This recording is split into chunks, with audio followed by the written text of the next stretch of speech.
Para saan nga ba ang door decoration sa Disney Cruise? Anong rules or restrictions? And required ba siyang gawin? Pero wait, kung magbubook pa lang kayo ng Disney Adventure Cruise, meron kaming exclusive discount code kung saan makakakuha kayo ng up to 11,990 pesos discount. Gamitin nyo lang ang discount code namin na with a TZN Klook pag magbubook kayo ng 3 nights or 4 night cruise sa Klook. Ilalagay ko yung details sa caption at sa comment section. So ayun nga, actually wala akong ma-search na explanation kung saan ba nagsimula itong door decoration tradition na to. Pero may nabasa ako na sabi, hindi ko na malala kung saan ko siya nabasa. Parang ginawa daw palatandaan yung decor para hindi daw maligaw at para makabalik sa room. Kasi nga 'di ba pare-pareho yung rooms, tapos pasikot-sikot yung hallways.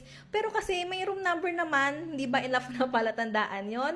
So hindi ko alam kung ano ba talaga yung reason. If ever alam nyo at may source kayo, let me know. Pero ayun na nga, kung gusto nyo rin mag-decorate ng door, be mindful of the rules or restrictions. This is from the Disney Cruise website. So yes, allowed naman mag-decorate ng doors, pero kailangan magnet lang ang mga ididikit nyo. Kasi metal yung mga pinto ng mga room, so kakapit talaga yung mga magnets nyo. Bawal gumamit ng tape or any pandikit, kasi baka ma-damage yung pinto at ma-charge pa kayo ng 100 USD. And I think yung amount na yan, depende pa kung gaano kalala yung damage. Bawal din mag-add ng mga decors na may sound or video para syempre hindi maka-istorbo sa ibang guest. Bawal na din mag-decorate sa mga walls and ceilings, even dun sa hamban ng pinto. Gaya nitong sa amin, ayan yung mga nasa gilid, bawal nang maglagay dyan. As in, sa pinto na lang talaga pwede. I think recently lang nila inad tong rule na to. Pero take note ha, hindi required mag-decorate ng pinto. Hindi mo siya kailangan gawin and hindi siya basehan ng pixie dusting. Baka kasi iba iniisip, ay kailangan bongga yung decors ko para malagyan ako ng mga pixie dusts.